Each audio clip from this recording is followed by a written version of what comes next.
প্রতি বছর 12ই August library সায়েন্সের জনক এস.আর.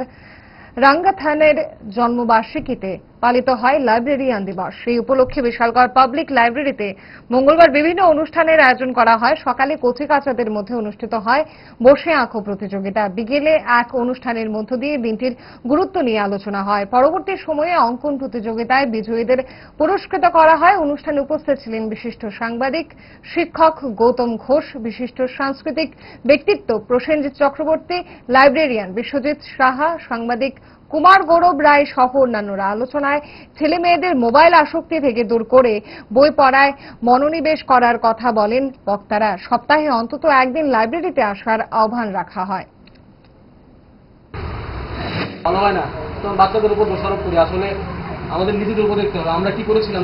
যখন তাদের বেস তৈরি করার সময়, যখন তারা প্রি প্রাইমারি স্টেজে রয়েছে, যখন তারা সিনিয়র বেসিক স্টেজে রয়েছে 6, 7, 8, তখন আমরা কি করেছি, আমরা তাদেরকে কোন দিকে ধাবিত করেছি, আমাদেরকেও সেই বিষয়গুলো অনুধাবন করতে হবে।